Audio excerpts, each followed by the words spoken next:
창세기 강의 103번째 시간으로 세상으로 내려간 결과라는 제목으로 말씀을 같이 보겠습니다. 오늘 창세기 38장은 유다가 이제 아둘람으로 내려간 이야기로 시작을 합니다. 그런데 왜 갑자기 이곳에서 요셉의 이야기를 하다가 유다 이야기를 하는 것일까요?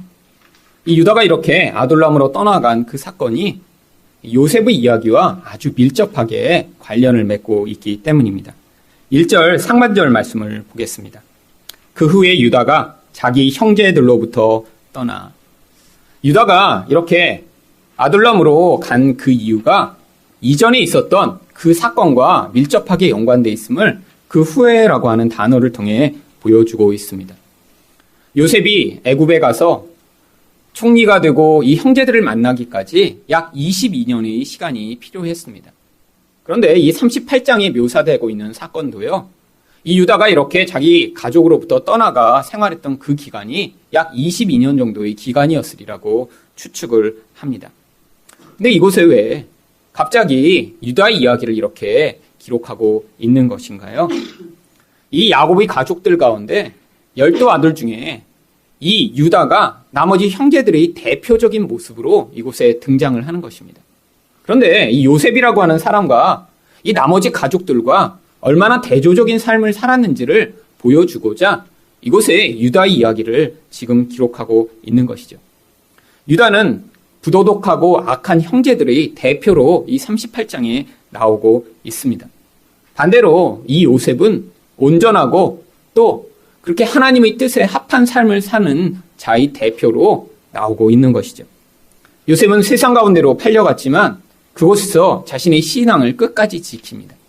그런데 유다는 스스로 신앙을 버리고 세상 속으로 들어갑니다. 요셉은 하나님과의 약속을 지키기 위해 스스로 감옥에 가는 선택을 하는데요. 유다는 며느리와의 약속도 깨트리는 그런 불성실한 사람으로 묘사됩니다. 요셉은 죄를 짓지 않고 정결한 그런 모습을 가지고 있지만 유다는 창녀를 찾아 꺼리낌 없이 부도덕한 행위를 하는 그런 모습으로 나옵니다.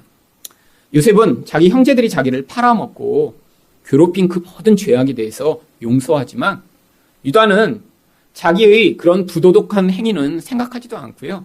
자기 며느리가 임신을 했다고 하니까 불에 태워 죽여버리라라고 이야기를 하는 자기 죄는 생각지 않는 그런 모습을 보입니다. 여기에서 이렇게 대조적으로 나오는 이 유다의 모습과 이 요셉의 모습, 바로 이 대조를 통해서 어떻게 이런 부도덕한 유다가 구원을 받는지를 성경이 보여주고자 하는 것입니다.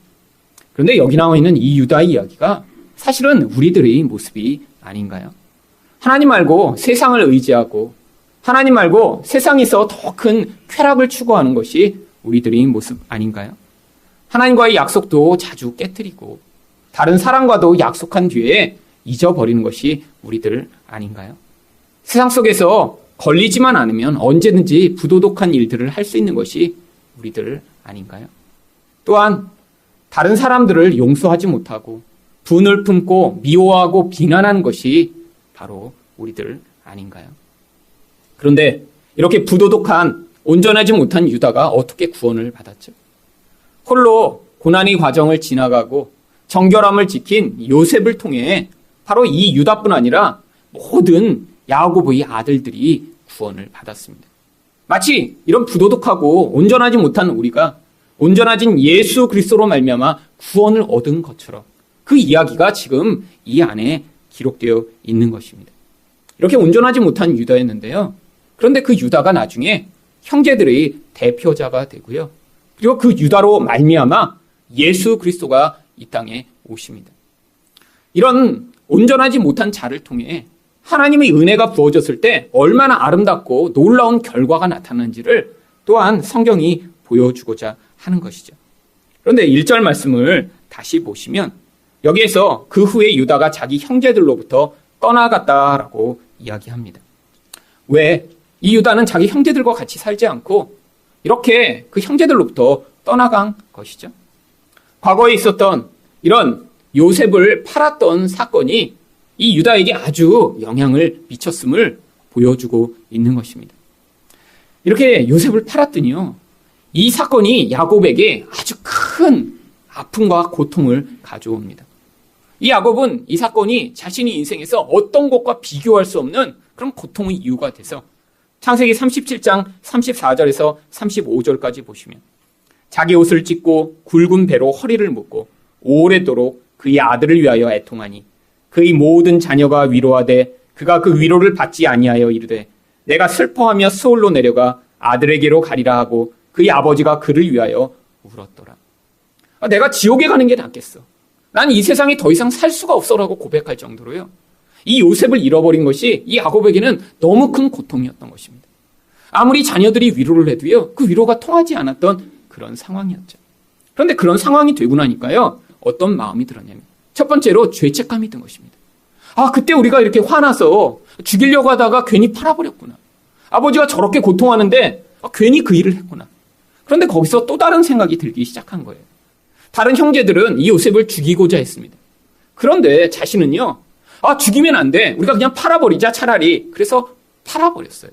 아니 형제들이 이렇게 죽이자고만 안 했으면 내가 저렇게 팔자고도 안 했을 것이고 그러면 이 요셉을 이렇게 아버지로부터 떨어뜨려서 우리 아버지에게 고통을 가져오지 않았을 텐데 형제들이 죽이자고 했기 때문에 이 모든 일이 벌어진 거야 라는 그런 마음이 들기 시작했죠.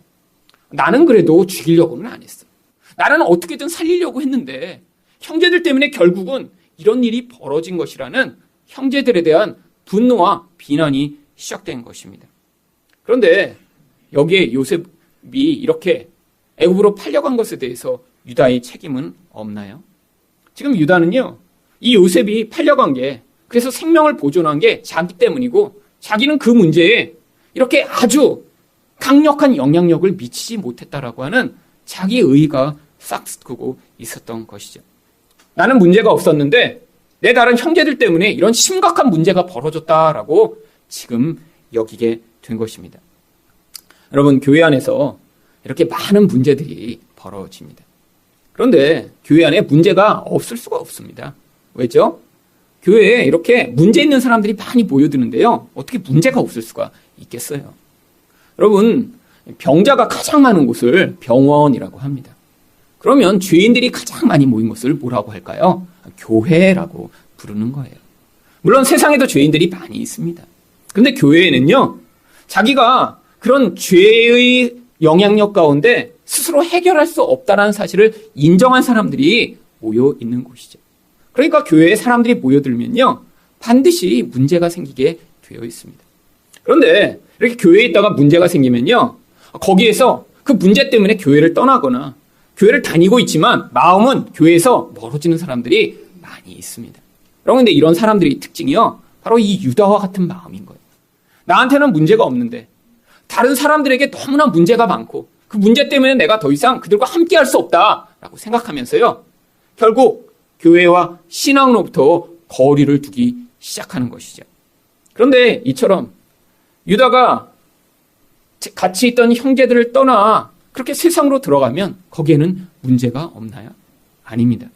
이렇게 유다가 세상으로 갔더니요. 그로부터 말미암아 여러 가지 일들이 그 다음에 나타나게 됩니다. 오늘 이 말씀을 통해 이렇게 세상으로 내려가면 어떠한 일이 벌어지는지를 살펴보고자 하는데요. 첫 번째로 세상 사람과 동화됩니다. 1절 하반절 말씀을 보겠습니다. 내려가서 아둘람 사람 히라와 가까이 하니라. 여기에 이 유다가 아둘람으로 간 것을 내려갔다라고 성경이 이야기합니다. 물론 지역적으로도요. 원래 이 유다가 살고 있던 헤브론으로부터 이 아둘람은 남쪽에 있기 때문에 내려갔다라고 하는 표현이 맞습니다. 근데 성경이 일부러 내려갔다라고 표현하는 것이요.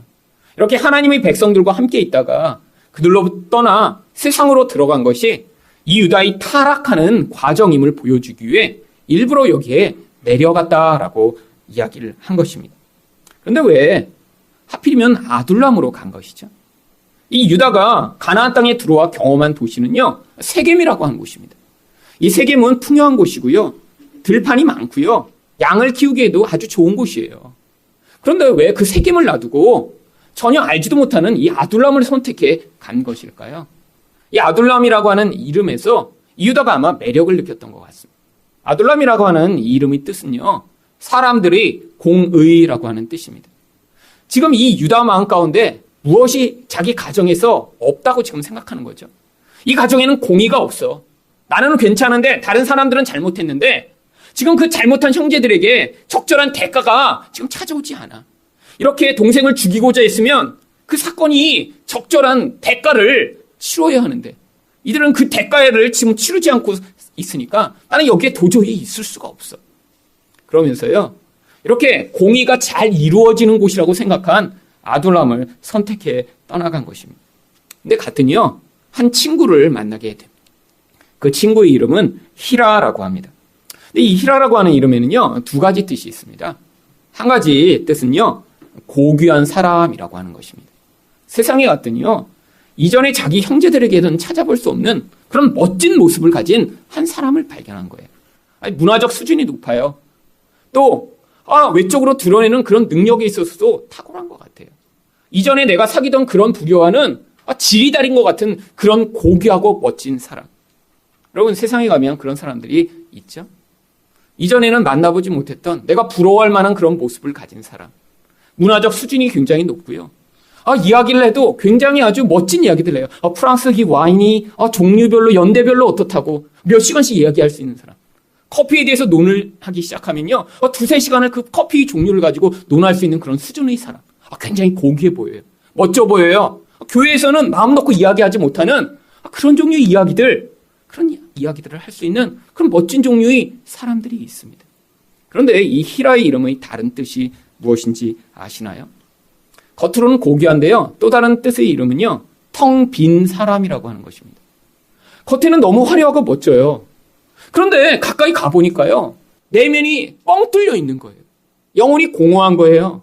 그 영혼이 공허하니까요, 그 공허한 영혼을 채우고자 겉모습으로 고귀하고 멋지고 잘난 모습들을 끊임없이 만들어내고자 한 것이죠. 여러분, 이것이 세상 사람의 실체입니다. 겉에서는 굉장히 화려해 보여요.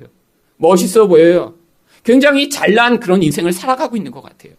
그런데요, 그 영혼이 공허하기 때문에 그 공허함을 이겨보고자, 그 공허함을 탈출해보고자 몸부림치는 삶의 모습이 그런 외적 허우대만 멀쩡한 모습을 만드는 그런 모습으로 살아가고 있는 것이죠. 그런데 유다가 세상에 가서 맨 처음 만나고 매력을 느끼고 가까이 한 사람이 바로 겉모습은 멋이지만 영혼은 비어있는 바로 이 히라였다라고 하는 것입니다. 그런데 2절에서 이렇게 친구뿐 아니라 결혼까지 하게 됩니다. 유다가 거기서 가나안 사람 수아라 하는 자의 딸을 보고 그를 데리고 동침하니. 여러분, 결혼은 여자랑 했는데 그 여자의 이름은 성경이 기록하고 있지도 않습니다. 그리고 그 아버지 이름만 지금 기록하고 있어요. 왜 결혼한 당사자인 이 유다의 아내 이름은 왜 성경이 기록하지 않고 그 장인 이름만 성경이 기록하고 있는 것일까요?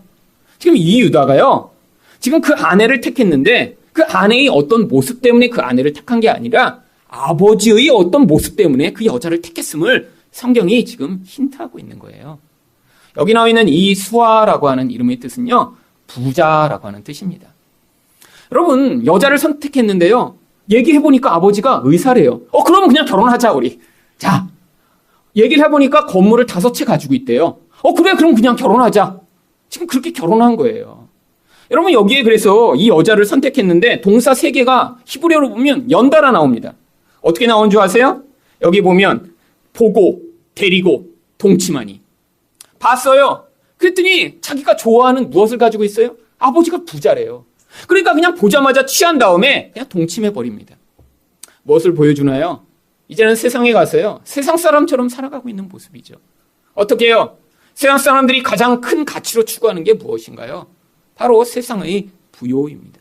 왜 사람들이 이렇게 부요를 추구하죠? 그 돈을 가지고요, 자기 쾌락을 만족시킬 수 있으니까요. 세상 사람들이 살아가는 유일한 가치는 거기에 있어요. 더 많은 부, 더 많은 힘을 가지고 내가 원하는 것, 내가 이 세상에서 더 많이 나를 즐겁게 하는 인생을 살 수 있는 것, 그 인생을 위해 살아가는 거예요. 근데 유다가 세상으로 가자마자 유혹을 받은 것이요, 바로 이것입니다. 여러분, 이 여자에 대해서도 그 여자가 어떤 인격을 가지고 있는지, 어떤 신앙적 배경이 있는지 전혀 관심이 없어요. 이 유다의 선대만 하더라도요, 결혼할 때 굉장히 고민을 많이 했습니다. 왜? 이 가난한 사람들은 하나님이 저주를 받은 사람들이거든요. 그런데 이 유다는 그런 것에 관심이 없습니다. 왜? 세상에 가서요. 그 실하라고 하는 사람에게 지금 영향력을 많이 받았어요. 그리고 나서 그 안에 무엇이 생겼죠? 바로 이런 세상의 부요와 쾌락에 대한 눈이 열리기 시작한 것입니다. 여러분 지금 교회에 다니고 있지만요. 어쩌면 지금 몸만 교회에 소속되고요. 여러분의 영혼은 지금 세상을 향해 내려가고 있는지도 모릅니다. 아니, 이 시대에는요. 이 세상의 유혹이 너무너무 강해서요. 이렇게 교회에 다니다가 지금 교회를 더 이상 다니지 않고 떠나간 그런 성도들이 우리 한국에만 100만 명이 된다고 하더라고요. 여러분 무엇 때문이죠? 물론 여러 가지 이유들이 있을 것입니다. 정말로 용납할 수 없는 그런 교회의 문제를 겪은 사람들도 있습니다. 그런데 그 영혼 안에요. 진짜 하나님에 대한 갈망, 예배에 대한 사모함이 있으면요. 여러분 그렇게 3년, 5년 교회를 떠나서 살 수가 없어요. 영혼 안에는 그 갈망이요. 언젠가 자꾸 예배의 자리로 자기를 부르고요. 자기 영혼을 채워줄 수 있는 그 하나님의 말씀에 대한 갈망이 그 안에서 생기게 되어 있어요. 그런데 3년, 5년이 돼도요. 여전히 교회를 향해서 비판적이 되고 더 이상 예배에 대한 마음이 생기고 있지 않다라면요. 이 사람이 이전에도요. 하나님의 백성이 아닌 채 그냥 예배하는 자리에 와서 종교적인 형태만을 띠고 있었던 것입니다. 지금 교회에 나오고 있다고 해서 그 사람에게 정말 하나님의 함께하심과 하나님에게 집중된 모습만으로 살아가고 있는 것인가요? 만약에 여러분이 교회는 다니고 있지만요. 여러분이 마음 가운데는 늘 세상에 있는 그런 사람들이 자꾸 부러워져요. 그들의 삶이 동경이 돼요. 그들을 통해 자꾸 나도 어떤 기회를 잡아 이렇게 유다가 수아의 딸과 결혼해 세상에서 자기의 쾌락과 영광을 위해 어떤 선택을 해나갔듯이 나에게 선택하는 이런 선택이 나에게 더 큰 풍요를 가져올 것이라고 생각해 혹시 세상을 따라가고 있는 것은 아닌가요? 여러분 마음 가운데 그런 선택들을 하고 계시다면 여러분은 교회 안에 있지만요. 지금 세상으로 내려가고 있는 삶을 살고 있는 것입니다. 두 번째로 세상으로 내려가면 어떻게 되나요? 겉으로는 성공하는 것 같습니다. 여러분 이렇게 유다가 세상으로 떠났더니요. 당장에 하나님의 심판이 임했으면 이거 잘못이네? 라고 하고 돌아왔을 텐데 당장 그런 일이 벌어지지 않습니다. 3절을 보시면 어떤 일이 벌어지는지 3절이 이렇게 이야기합니다. 그가 임신하여 아들을 낳음에 유다가 그의 이름을 엘이라 하니라. 아니 아들이 쑥쑥 나요. 하나만 난 게 아니라요. 그 다음 절에 보시면 둘째 아들, 셋째 아들까지요. 이렇게 아들들을 쭉쭉 낳습니다. 그럼 부잣집 딸과 결혼을 했어요. 아들들을 낳아요. 겉으로 굉장히 행복해 보이는 삶입니다. 여러분 그래서 이 유다가 이 첫째 아들을 낳고요. 이름을 엘이라고 지은 것입니다. 엘이라고 하는 이름의 뜻은요. 눈을 뜨다라고 하는 뜻이에요. 이전에는 자기가 알지 못하는 그런 세상의 세계 가운데 눈을 뜨기 시작한 거죠. 와, 이렇게 돈 많은 집이랑 결혼했더니 행복하네. 하나님을 떠나도 당장 저주가 오는 게 아니구나.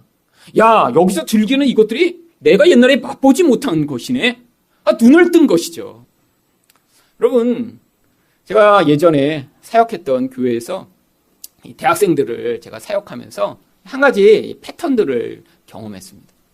여학생들은 이렇게 교회에 쭉 오래 남아있다가 6년, 7년 이렇게 대학부를 다니다가 졸업하는 경우가 많아요. 남학생들은 중간에 어디를 갑니까? 군대에 갑니다. 근데 군대 갔다가 안 돌아와요. 아니 그래서 왜 갔다 안 오나 늘 궁금한 거예요. 그래서 늘 처음 시작할 때는 남녀 비율이 비슷비슷합니다. 50대 50 비슷해요. 근데 한 3, 4년 지나면요. 남자가 현격하게 줄어들기 시작하고요. 졸업할 때는 남자 하나에 여자 한 7명쯤 이렇게 그렇게 졸업해요. 그러다가 나중에 그들이 청년부에 가면요. 남자 하나에 여자 20명씩 이렇게 달라붙어서 이렇게 좀 이상한 그런 현상이 벌어지죠. 그래서 제가 많이 고민을 했어요. 왜 군대 가서 그다음부터 안 나오지? 그랬더니요. 군대 가면 어떻게 됩니까? 이제 예전에 맛보지 못했던 세상의 쾌락에 눈을 뜨기 시작하는 거예요. 거기에서 이제 예전에는 좀 신앙생활을 해보려고 술도 내가 절제해보고 그리고 내가 열심히 싸워봤는데 거기서 싸우니까요. 고난이 시작돼요. 어려움이 시작돼요. 차라리 그들과 함께 그들처럼 살아가는 게 훨씬 더 편하기 시작해요. 그리고 나서 돌아와 보니까요. 이제는 예전처럼 사는 것이 너무 불편해요. 왜? 세상에 눈을 뜨기 시작했거든요. 어쩌면요. 교회에 계속 남아있던 우리 자매들은 아직 눈을 못 뜬 자매들인가요? 아닙니다. 여러분, 영적인 눈이 계속 떠져서 지금 아직 세상의 것에 눈을 못 뜬 상태죠. 여러분, 이렇게 세상의 것에 눈을 뜬 것, 이것이 성경은 무엇이라고 이야기하는 줄 아세요? 그것을 악이라고 이야기하는 것입니다. 여러분, 그래서 이 엘이라고 하는 이름에요, 비밀이 숨어 있어요. 이 엘이라고 하는 히브리어를요, 단어를 뒤집으면요, 그 단어가 바로 성경이 악이라고 이야기하는 라라고 하는 히브리어가 됩니다. 여러분, 눈을 뜬 것 같아요. 근데 그 뒤집은 삶을 보면요, 영적으로는요, 악에 빠지기 시작한 거예요. 그럼 이 이야기가 원래 어디에 나오죠? 창세기 3장 5절에 나오는 이야기죠. 너희가 그것을 먹는 날에는 너희 눈이 밝아져 하나님과 같이 되어 선악을 알 줄 하나님이 아심이니라. 그럼 마귀가 뱀으로 찾아와 아담과 하와를 속입니다. 어떻게 되라고요? 선악과를 따먹어 눈을 뜨라고요. 그러면 어떻게 된다고요? 이전에는 알지 못했던 선과 악을 알게 된다고요. 그런데 그것이 하나님에게는 무엇입니까? 바로 악이라는 것이에요. 지금 유다가 세상에 나가서 그런 세상의 그런 쾌락과 부요를 맛보며 눈을 떴는데요. 실제로는 그에게 악이 시작된 것이죠. 여러분, 그랬더니요, 하나님이 그런 상황에 대해 지금 또 개입하고 계시지 않아요. 그리고 일은 늘 잘 됩니다. 4절 말씀입니다. 그가 다시 임신하여 아들을 낳고 그 이름을 오난이라 하고. 여러분, 그 다음에 문제가 생기고 고난이 닥쳐야 정신을 차릴 텐데, 아니 그냥 아들을 또 잘 낳아요. 그러니까 이 유다가요, 이 아들 이름에요, 아 이제 내가 정말 잘 되고 있구나 라고 생각하며 오난이라고 이름을 짓습니다. 이 오난이라고 하는 이름의 뜻이 무엇이냐면 강한 자, 힘이라고 하는 뜻이에요. 여러분, 세상에 살아보니까 뭐가 제일 필요하죠? 강한 힘이 가장 많이 필요합니다. 그 강한 힘, 강한 능력, 부요, 이것들이 있어야 세상에서는 인정받을 수 있거든요. 세상에서는 나의 쾌락을 더 증진시킬 수 있거든요. 남보다 내가 더 잘난 자가 되고 더 힘 있는 자가 돼야 이 세상에 있는 어려움을 이겨낼 수 있을 것 같거든요. 그래서 유다가요, 자기 열망을 담아 둘째 아들을 오난이라고 지은 것입니다. 그러고 났는데요, 아들이 또 생깁니다. 5절 상반절 말씀입니다. 그가 또다시 아들을 낳고 그 이름을 셀라라 하니라. 여러분, 이 셀라라고 하는 이름은 성경에서 들어보신 적이 있죠? 어디에 가장 많이 나오는 단어인가요? 시편에 나오는 단어입니다.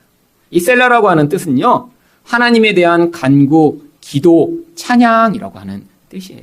아니, 이제는 세상에 눈을 뜨고 거기에서 강한 힘을 이렇게 열망하게 됐는데 왜 갑자기 하나님을 찬양하고 기도하는 이런 셀라라는 이름을 부른 거죠? 그럼 바로 이제 세속화된 종교인이 된 것입니다. 지금 공동체를 떠나서 더 이상 예배하지도 않아요. 하나님에 대해 생각하지도 않아요. 그런데 그의 배경 자체가 무엇입니까? 모태신앙이에요. 그러니까 지금 교회를 떠났어도요, 마음 한편에서 내가 이렇게 되는 게 잘 되고 있는 건가? 지금 이렇게 하다가 무슨 일이 벌어지는 건 아니야? 두려움이 있었는데 상황적으로 지금 더 잘 되고 있는 거예요. 그러니까 내가 이렇게 사는 게 하나님의 축복이구나. 내가 이렇게 하나님께 찬양의 제목이 되겠구나라고 종교적인 이름을 지금 아들에게 붙인 것이죠. 그런데 지금 그의 상태를 가장 잘 보여주는 것이요, 5절 하반절입니다. 그가 셀라를 낳을 때에 유다는 거십에 있었더라. 이전에 살던 그 아둘람을 떠나 거십이란 곳에 자기의 주거지를 마련합니다. 근데 이 거십이라고 하는 도시 이름의 뜻이 무엇이냐면 거짓말이라고 하는 뜻이에요. 옛날 도시들은 어떻게 이렇게 이런 나쁜 이름을 도시 이름으로 지었는지 모르지만, 여러분, 지금 이 유다의 상태를 지금 보여주고 있는 거예요. 겉모습으로 너무 잘 되고 있어요. 하나님을 떠났는데도 문제가 없는 것 같아요. 그런데 그 모든 게 다 뭐라고요? 거짓말이라는 거예요. 어떤 거짓말이요? 세상의 거짓말이요. 하나님을 떠나 그에게 닥칠 그 미래적 모든 영향력을 눈 가리게 만드는 그런 거짓말이요. 여러분, 지금 유다의 삶은 어떻게 살고 있나요? 하나님의 백성들을 떠났습니다. 하나님을 떠나 지금 세상으로 내려가 살고 있는 모습이에요. 겉모습은 멋집니다. 그리고 속에는 텅 비어있는 그런 친구들을 사귀어요. 그리고요, 부잣집 딸과 결혼을 하고요, 아들들을 잘 낳고 있는 문제가 없는 것 같은 삶을 살지만, 지금 하나님이요, 이 유다의 삶에 앞으로 개입하실 그런 기회들을 허용하고 계신 것입니다. 여러분, 이 38장의 이야기가 성경에 이렇게 한 장으로 기록되어 있지만요, 이게 이 유다의 삶 가운데 약 22년에 걸쳐 일어난 일입니다. 그럼 우리가 볼 때는요, 하나님이 개입하시지 않는 것 같아요. 하나님을 떠나간데도 그냥 두고 계신 것 같아요. 근데 하나님이요, 이 22년의 유다의 삶을 통해 지금 어떤 방식으로 개입하실지 지금 준비하고 계신 거예요. 여러분, 사람의 인생 가운데 우리가 볼 때는요, 당장 하나님이 개입이 없는 것 같은데요. 하나님은 우리 인생이라고 하는 긴 과정을 통해 우리 삶에 개입해 오십니다. 어려서는 하나님 개입이 없는 것 같아요. 그런데 그 개입이요, 끝까지 없는 것이 아닙니다. 하나님의 백성이라면 하나님이 반드시 인생 가운데 개입해 오시고요. 그것이 우리가 볼 때는 1, 2년에 해결되는 문제가 아닐지 몰라도요. 하나님이 그 긴 인생을 통해 이렇게 유다처럼 어떤 시점에 그 모든 과정을 통해 개입해 오시는 것이죠. 여러분, 우리 인생에도 똑같은 일들이 벌어집니다. 어떤 사람은 요셉처럼요, 일찍 고난과 하나님의 개입을 경험해요. 그 과정을 통해 성숙하고요, 다른 사람에게 하나님의 생명과 은혜를 전하는 일을 합니다. 근데 이 유다처럼요, 아니 유다의 다른 형제들처럼요, 자기 죄악이 크고 세상에 너무 깊이 빠져 떠나간 사람은요, 결국 이렇게 누군가 먼저 변화된 사람, 하나님의 생명을 먼저 누린 사람을 통해 나중에 부끄럽게 구원을 받고 은혜를 받는 자리에 서게 되는 것이죠. 마지막으로 세상으로 내려가면 어떻게 되나요? 감추어졌던 죄악이 악한 결과를 만들어냅니다. 6절 말씀입니다. 유자가 장자 엘을 위하여 아내를 데려오니 그의 이름은 다말이더라. 이전에 아들들을 낳은 시기와 지금 이 아들을 위해 며느리를 데리고 온 이 사건은요, 약 20년의 시간이 흐르는 것입니다. 성경에서는요, 그 20년 동안 무슨 일이 있었는지 기록하고 있지 않아요. 아마 유다는 잘 살았겠죠. 더 이상 하나님을 기억하지 않아도 큰 문제가 벌어지지 않고 있으니까요, 내 인생이 지금 잘 되고 있다고 착각하고 있었겠죠. 그런데요, 이때부터 문제가 생기기 시작합니다. 7절 말씀입니다. 유다의 장자 엘이 여호와가 보시기에 악함으로 여호와께서 그를 죽이신지라. 여러분, 누가 이렇게 악하다고 하나님이 직접 죽이시는 경우 보셨나요? 여러분, 저는 어려서 왜 김일성이 맨날 안 죽나 늘 고민했어요. 아니, 저렇게 악한 놈을 하나님 빨리 좀 죽이시지, 왜 이렇게 살려두시나? 여러분, 성경에도 얼마나 악한 다른 사람 많나요? 아합이요? 아니, 므낫세요? 가론 유다요? 아니, 이런 악한 사람들을 하나님이 빨리 안 죽이시는데, 아니, 지금 이거 20살도 안 된 청년, 이 엘은 뭐가 악하다고 이렇게 죽이신 거죠? 여러분, 이 엘이 바로 하나님이 악하기 때문에 첫 번째로 직접 죽이신 사람의 그런 모형입니다. 여러분, 어떤 사람이 악하다고 왜 하나님은 죽이시고 어떤 사람은 악한데도 살려두시는 건가요? 이 엘이 바로 예수 그리스도의 라인이 되어야 하는 그 중요한 하나님 나라의 역할을 잘못하면 맡을 수 있으니까 하나님이 그것 때문에 개입해 오신 거예요. 여러분, 악하다고 무조건 하나님 죽이시지 않습니다. 근데 그 악이요, 하나님이 계획하고 계신 하나님 나라와 관련되어 있으면요, 하나님이 이렇게 직접 개입해 오시는 거예요. 지금 하나님이 유다에게 내가 너를 통해서 앞으로 예수 그리스도를 보내겠다라는 약속을 주셨어요. 근데 이렇게 악한 놈이 여기에 지금 버티고 있으면요, 이 라인에 문제가 생기거든요. 하나님이 그래서 개입해 오신 것입니다. 여러분, 그런데 이 엘이 왜 이렇게 악한 삶을 살게 됐을까요? 결국에요, 세상 속에서 세상과 동화돼 살아가는 이 유다의 가정에서 살았기 때문에 결국 세상 사람처럼 살아가고 세상 사람처럼 생각하고 세상 사람처럼 반응하다가 하나님과 전혀 관계없는 자가 되어버린 것이죠. 그러면 이 책임이 누구에게 있죠? 유다에게 있는 것입니다. 그랬더니요, 8절에서 이 죽은 엘을 대신하여 오난이 그 형수와 결혼을 합니다. 유다가 오난에게 이르되 내 형수에게로 들어가서 남편의 아우된 본분을 행하여 내 형을 위하여 씨가 있게 하라. 고대에는 이렇게 죽은 형을 대신해 그 형수와 그 동생이 결혼하는 일이 아주 흔한 것이었습니다. 이것은 형사 취수라고도 부르고요, 계대 결혼이라고도 부릅니다. 여기 성경에 나오는 이 이야기만이 아니라 한국에도 옛날에는 부여족들이 이런 계대 결혼을 했다라고 합니다. 근데 왜 이렇게 결혼을 하냐면요, 여자가 만약에 남편도 없고 자식도 없으면요, 그 여자는 평생 가장 가난하고 고통스럽게 살다가 아무도 보호받지 못하는 상태로 죽을 수 있었거든요. 또한요, 이렇게 자손이 없는 채로 이 여자가 있으면 혼자 살 수 없기 때문에 다른 사람이랑 결혼을 하게 되면요, 그 아들에게 물려줬던 그 재산이 다른 곳으로 유출될 수 있기 때문에 그 재산을 그 가족 내에 머물도록 하기 위해 이런 계대 결혼을 했다고 합니다. 그런데 이 오난이 이렇게 형수와 결혼해서 계속 사는 게 아니에요. 이제 아들만 생기면 더 이상 그 형수와 계속 살지 않고 자기 나름대로 결혼을 할 수 있어요. 그런데 9절에서 오난이 어떻게 행동을 합니까? 오난이 그 씨가 자기 것이 되지 않을 줄을 알므로 형수에게 들어갔을 때 그의 형에게 씨를 주지 아니하려고 땅에 설정하매. 여러분 이상하지 않으세요? 아니 아들만 한 명 낳게 해주면 되는데 아니 계속해서 땅에다 설정함으로 씨를 주지 않으려고 합니다. 여러분 왜 이런 일을 한 것일까요? 여러분 이 오난이라고 하는 이름의 뜻이 뭐라고 말씀드렸죠? 강한 자라고 말씀드렸죠. 여러분 강해지기 위해서는 반드시 필요한 게 뭐예요? 경쟁에서 남의 것을 다 빼앗고요. 내가 더 높아지고요. 내가 더 많은 이익을 갖는 것입니다. 그런데 만약에요. 형수에게 이렇게 씨를 줘서 형수가 아들을 낳으면 무슨 일이 벌어지냐면 아버지 재산이요. 그 아들에게 3분의 2가 가게 되어 있어요. 원래 그게 아니면요. 자신이 지금 장자가 되는 거예요. 그럼 아버지 재산을 자기가 3분의 2를 갖고 자기 동생에게 3분의 1만 나눠주면 되는데 만약에 이렇게 형수가 아들을 낳아버리면요. 아버지 재산이 3분의 2가 그쪽으로 가고 남은 재산을 자기와 자기 동생이 나누어 가지게 되어야 하는 거예요. 아들을 안 낳으면요. 자기가 더 부자가 될 수 있습니다. 더 많은 재산을 갖게 돼요. 더 강한 자가 될 수 있어요. 그러니까요. 일부러 땅에다 설정을 해버린 거예요. 얼마나 이기적인 모습입니까? 여러분 지금 아들이 없어서요. 미래가 불안정한 이런 형수 불쌍히 여기지 않아요. 그 가족에 대해서는 아무런 생각을 하고 있지 않아요. 내가 어떻게 하면 더 강한 자가 될까? 내가 어떻게 하면 더 이윤을 많이 얻을까?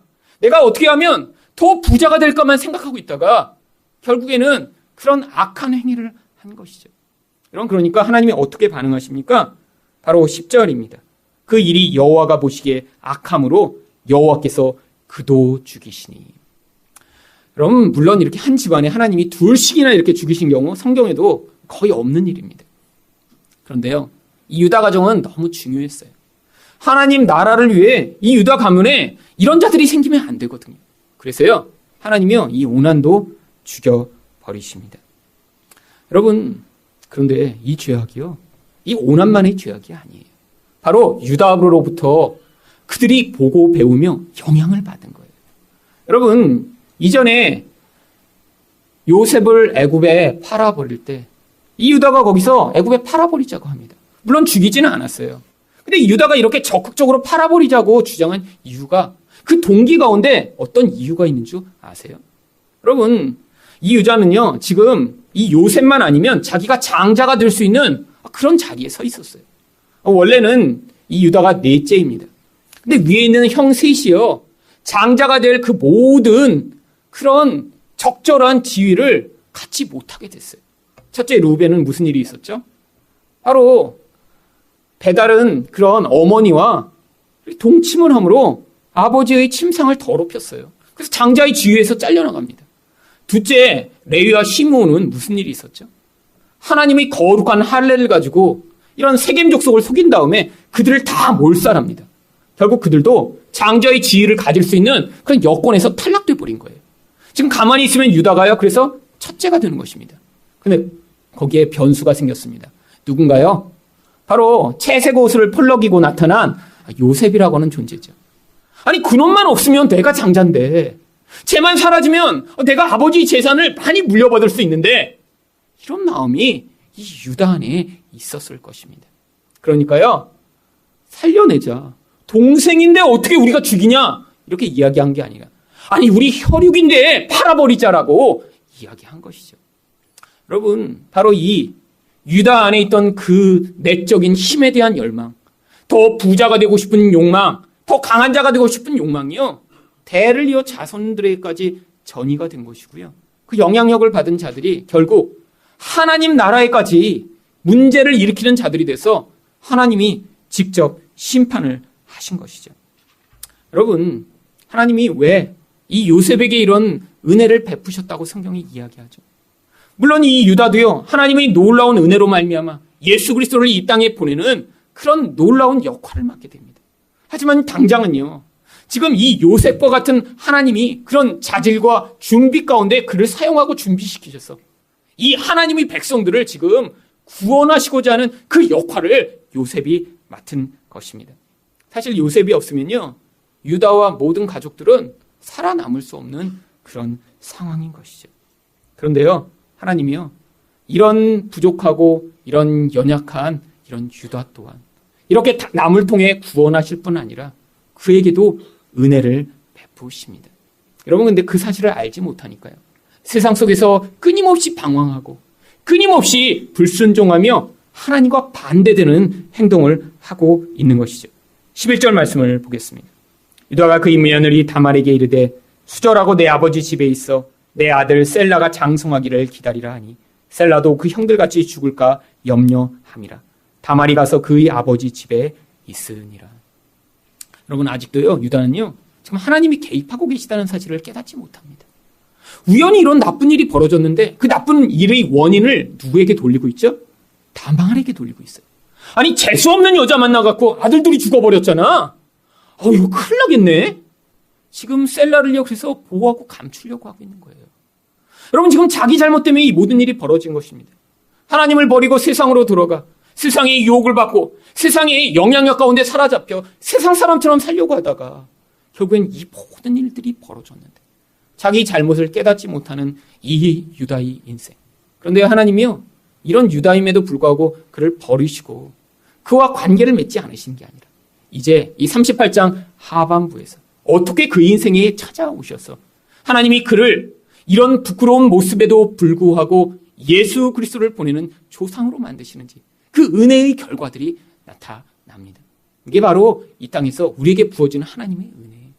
우리 자신의 모습, 우리 자신의 그런 태도로는 절대로 하나님의 복을 받을 만한 자들이 아닌데 하나님의 은혜가 우리의 모습보다 더 크고 우리 죄악보다 더 커서 우리에게 부어져 우리를 하나님 백성 되게 만드시고 하나님의 복을 누리는 자 되도록 만드시는 그 은혜, 그 은혜가 바로 유다에게 부어진 하나님의 은혜인 것입니다.